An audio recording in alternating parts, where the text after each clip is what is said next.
नमस्कार साथियों।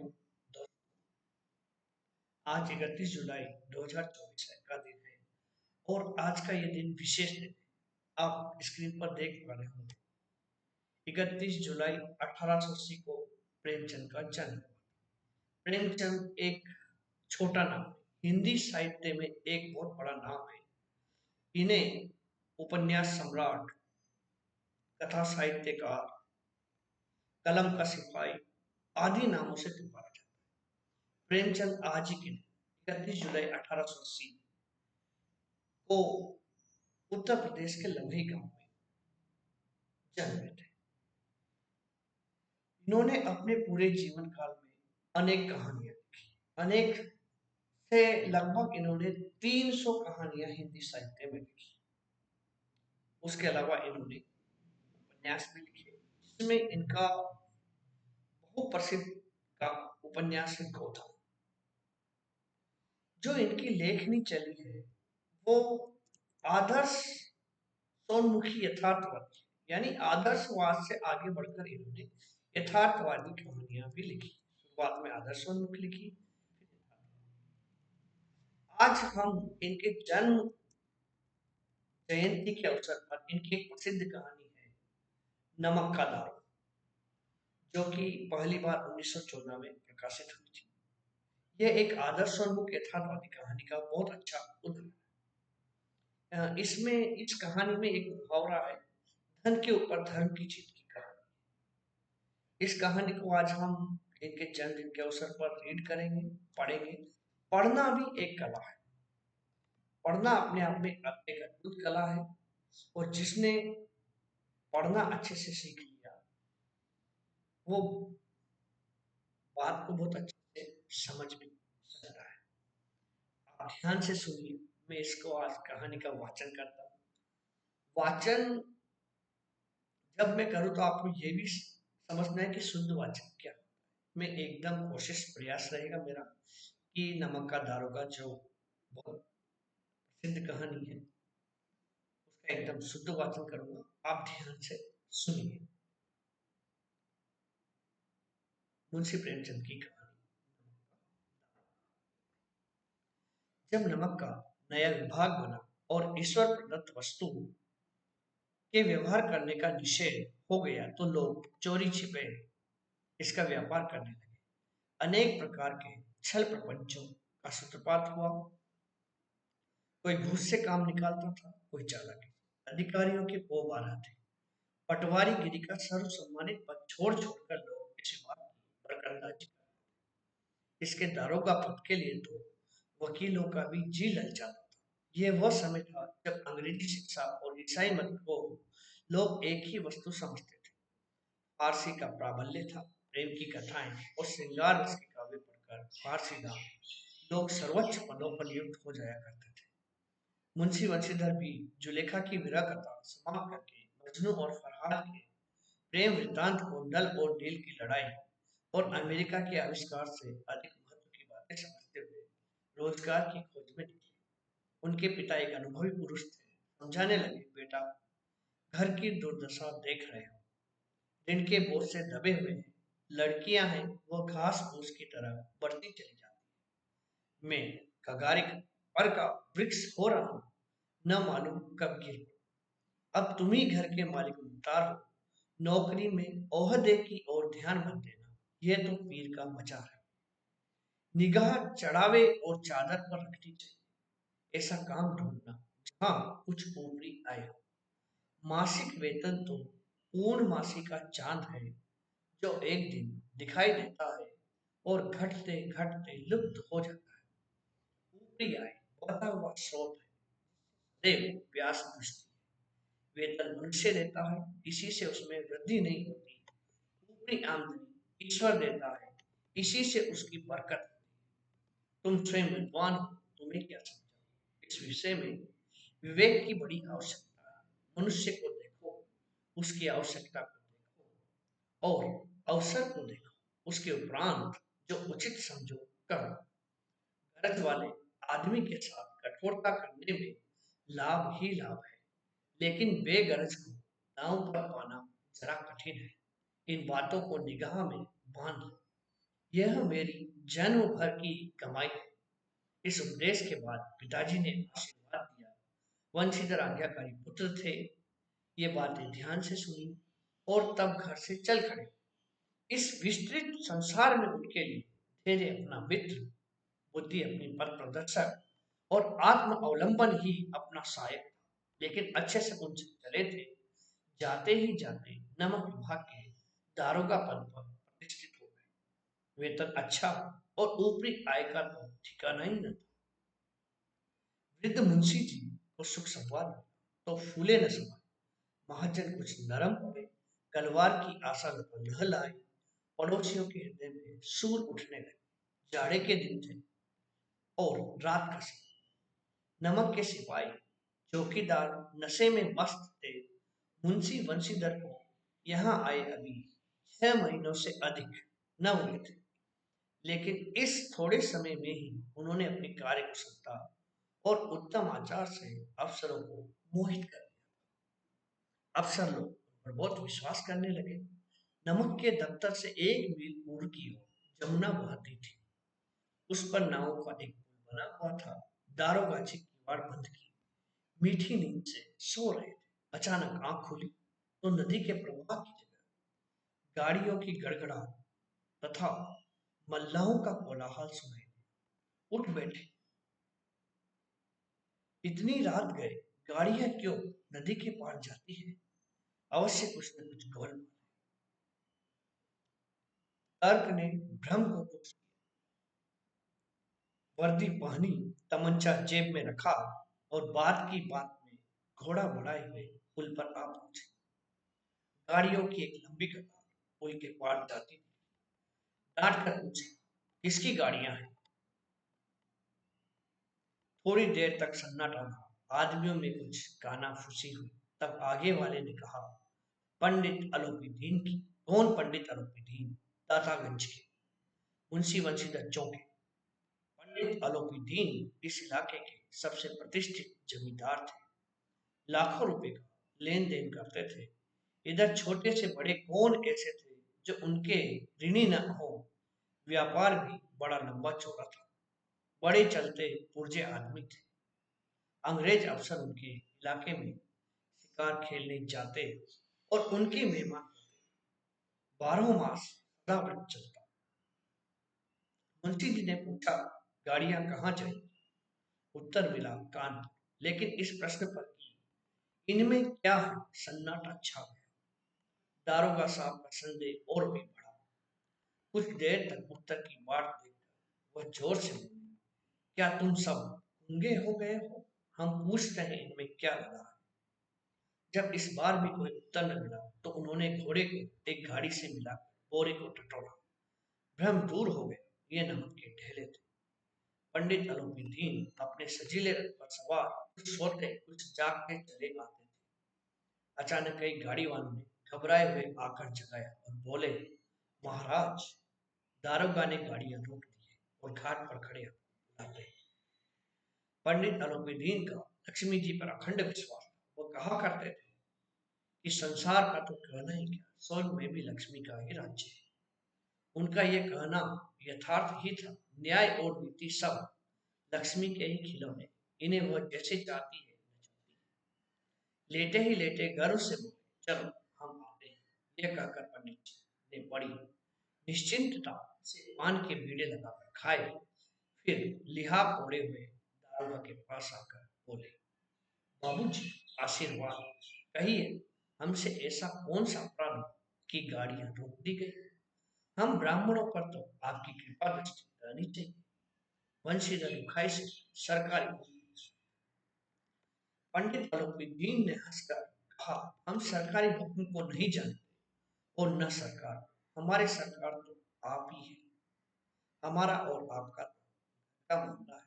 हम कभी आपसे बाहर हो सकते हैं? अपने व्यर्थ का कष्ट ये हो नहीं सकता कि इधर से जाएं और इस घाट के देवता को भेंट न चढ़ाएं। मैं तो आपकी सेवा में स्वयं ही आ रहा था। वंशीधर पर ऐश्वर्य की मोहिनी वंशी का कुछ प्रभाव न पड़ा। ईमानदारी की नई उमंग थी। कड़क कर बोले, हम उन नमक हरामों में नहीं है जो कोड़ियों पर अपना ईमान बेचते थे। आप इस हिरासत में आपका कायदे के अनुसार। हाँ, बस मुझे अधिक बातों की फुर्सत नहीं है। जमादार बंधु से तुम इन्हें हिरासत में ले जाओ। पंडित अलोपीदीन स्तंभित हो गए। गाड़ी वालों में हलचल मच गई। पंडित जी के जीवन में कदाचित ये पहला अवसर था कि पंडित जी को ऐसी कठोर बातें सुननी पड़ी।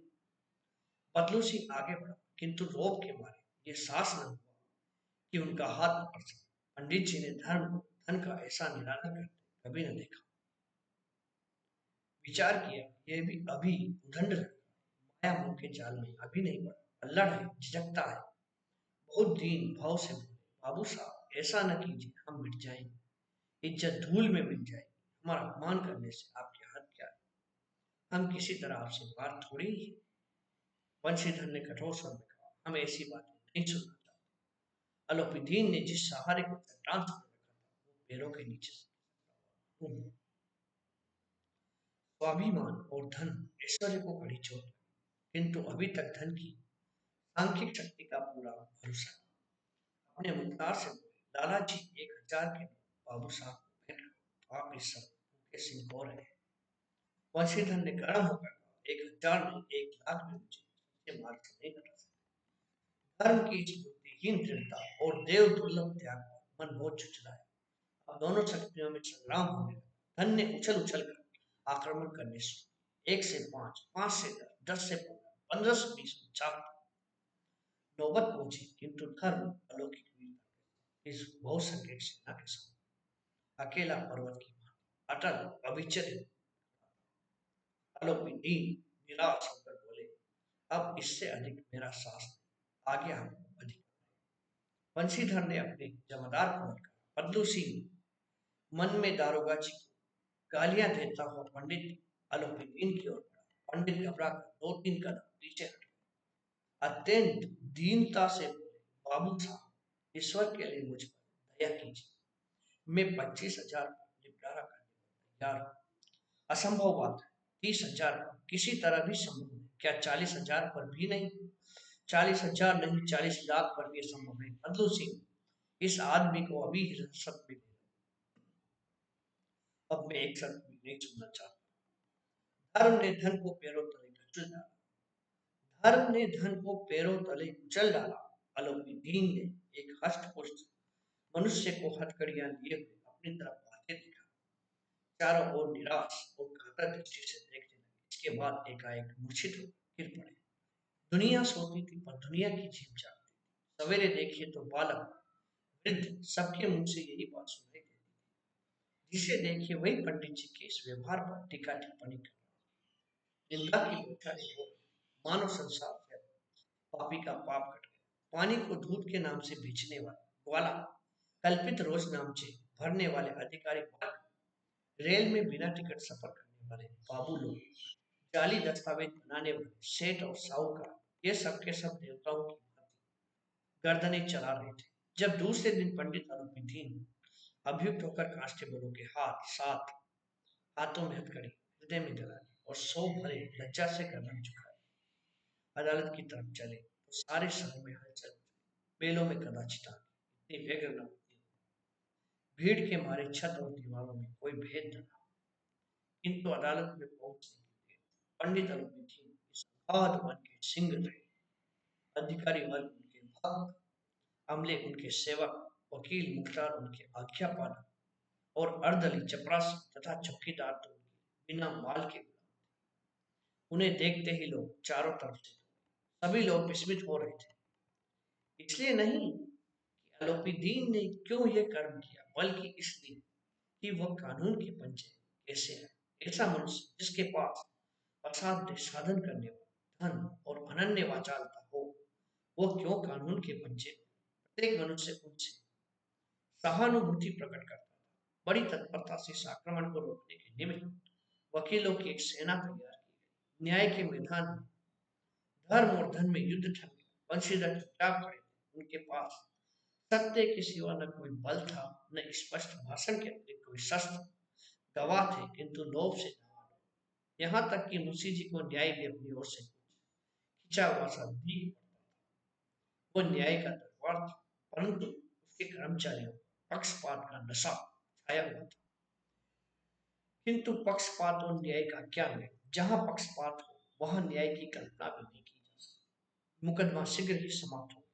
डिप्टी मजिस्ट्रेट अपनी तजवीज में लिखा, पंडित अलौकिद्दीन के विरुद्ध दिए गए प्रमाण निर्मूल और भ्रमात्मक है। वह एक बड़े भारी आदमी है। ये बात कल्पना के बाहर है कि उन्होंने थोड़े लाभ के लिए ऐसा दुस्साहस किया। यद्यपि नमक के दारोगा मुंशी बंशीधर का अधिक दोष नहीं है, लेकिन ये बड़े खेद की बात है। उद्दंडता और विचारहीनता के कारण एक भले मनुष्य को कष्ट झेलना पड़ा। हम प्रसन्न हैं कि वो अपने काम से सजग और सचेत रहता है, किंतु नमक से मुक्त हमें कि बड़ी हुई नमक हलाली ने उसके विवेक और बुद्धि को भ्रष्ट कर भविष्य में उसे होशियार होना चाहिए। वकीलों ने यह फैसला सुना और उछल पड़े। पंडित अलौकिद्दीन मुस्कुराते हुए बाहर निकले। स्वजन बांधवों ने रुपयों की लूट की। उदारता का सागर उमड़ पड़ा। उसकी लहरों ने अदालत की नींव तक हिला दी। जब वंशीधर बाहर निकले तो चारों ओर से उनके ऊपर व्यंग्य बाणों की वर्षा हुई। चपरासियों ने झुक झुक कर सलाम किया, किंतु इस समय एक एक घटुआ, एक एक संकेत उनकी गर्वाग्नि को प्रज्वलित कर रहा था। कदाचित कदाचित इस मुकदमे में सफल होकर इस तरह करते हुए न चलते। आज उन्हें संसार का एक खच्चर विचित्र अनुभव हुआ। न्याय और विद्वता, लंबी चौड़ी उपाधियां, बड़ी बड़ी दाढ़ी और ढीले चोले, एक भी सच्चे आदर की बात नहीं है। वंशीधर ने धन से बैर मोल लिया था, उसका मूल्य चुकाना अनिवार्य था। कठिनता से एक सप्ताह बीता हो कि मुअत्तली का परवाना पहुंचा। कार्यपरायणता का दंड मिला। बेचारे भग्न हृदय शोक और खेद से व्यथित घर चले। बूढ़े मुंशी जी तो पहले ही से गुड़गुड़ा रहे थे। चलते चलते इस लड़की को समझाया था, लेकिन इसने एक न सुनी, सब मनमानी करता है। हम तो कलवार और कसाई की तगादे सहे, बुढ़ापे में भगत बनकर बैठे और वहां बस वही सूखी तनख्वाह। हमने भी तो नौकरी की है और कोई ओहदेदार नहीं थी, लेकिन काम किया, दिल खोल कर किया और आप ईमानदार बनने चले। घर में चाय अंधेरा, मस्जिद में उससे दिया जलाई। खेद ऐसी समझ में पढ़ना लिखना सब आकार था। इसके थोड़े ही दिनों जब मुंशी बंशीधर इस दुरावस्था में घर पहुंचे और बूढ़े पिताजी ने समाचार सुना तो सिर पीट ली। बोले, जी चाहता है कि तुम्हारा और अपना सिर फोड़ दो। बहुत देर तक पछता पछता कर हाथ मिलते रहे। क्रोध में कुछ कठोर बातें भी। और यदि वंशीधर वहां से टल न जाते तो अवश्य ही ये क्रोध विकट रूप धारण करता। वृद्धा माता को भी दुख हुआ। जगन्नाथ और रामेश्वर यात्रा की कामना मिट्टी में मिल। पत्नी ने तो कई दिनों तक सीधे मुंह से बात भी नहीं। इसी प्रकार एक सप्ताह बीत गया।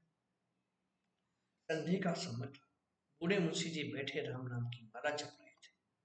इसी समय उनके द्वार पर सजा हुआ था रुका, हरे और गुलाबी पर्दे, पछइये बैलों की जोड़ी, उनकी गर्दनों में नीले धागे, सींगे पीतल से जड़ी हुई, कई नौकर लाठियां कंधों पर रखे साथ थे। मुंशी जी अगवानी को दौड़े। देखो तो पंडित अलौकिद्दीन है। झुककर दंडवत की और लल्लो चप्पू की बातें करने। हमारा भाग्य उदय हो जो आपके चरण इस द्वार पर आए। आप हमारे पूज्य देवता हैं। आपको कौन सा मुंह दिखाओ। मुंह में तो कालिक लगी, किंतु क्या करें, लड़का भागा, कपूत है, नहीं तो आपसे क्यों मुंह छुपाना। ईश्वर निसंतान चाहे रखे, पर ऐसी संतान न दे। अलौकिद्दीन ने कहा, नहीं भाई साहब, ऐसा न कहिए। मुंशी जी ने चकित होकर कहा, ऐसी संतान को और क्या कहूं। अलौकिद्दीन ने वात्सल्यपूर्ण स्वर में कहा, कुल तिलक और पुरुषों की कीर्ति उज्जवल करने वाले संसार में ऐसे कितने धर्म परायण मनुष्य हैं जो धर्म पर अपना सब कुछ अर्पण कर सकते। पंडित अलौकिद्दीन ने वंशीधर से कहा, दारोगा जी, इसे खुशामद न समझिए। खुशामद करने के लिए मुझे इतना कष्ट उठाने की जरूरत न थी।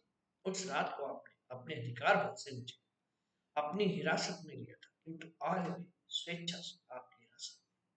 मैंने हजारों रईस और अमीर देखे, हजारों उच्च पदाधिकारियों से काम किया, किंतु मुझे परास्त किया तो आप। मैंने सबको अपना और अपने धन का गुलाम बनाकर छोड़ दिया। मुझे आज्ञा दीजिए कि आपसे कुछ होने का। वंशीधर ने अलौकिद्दीन को आते देखा तो उनका सत्कार किया, किंतु स्वाभिमान से समझ गए कि ये माँ से मुझे लज्जित करने और जलाने, क्षमा प्रार्थना का चेष्टा नहीं की, वरन उन्हें अपने पिता की ये ठाकुर की बात असह्य से प्रतीत हुई।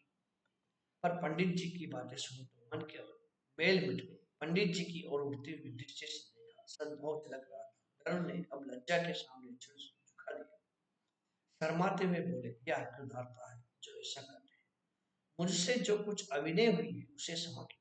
मैं धर्म की भेड़ी में जकड़ा हुआ था, नहीं तो वैसे में आपका दास है। जो आज्ञा होगी वो मेरे सिर माथे। आलोपी दीन ने विनीत भाव से कहा, नदी तट पर आपने मेरी प्रार्थना नहीं स्वीकार की थी, आज स्वीकार करनी पड़ेगी। वंशीधर बोले, मैं किस योग्य हूँ, किंतु जो कुछ सेवा मुझसे हो सकती है उसमें त्रुटि न हो। आलोपी दीन ने एक स्टाम्प लगा हुआ पत्र निकाला और उसे वंशीधर के सामने रखकर बोले, इस पद को स्वीकार कीजिए और अपने हस्ताक्षर कर दीजिए। मैं ब्राह्मण हूँ, जब तक ये सवाल पूरा न कीजिएगा द्वार से नहीं।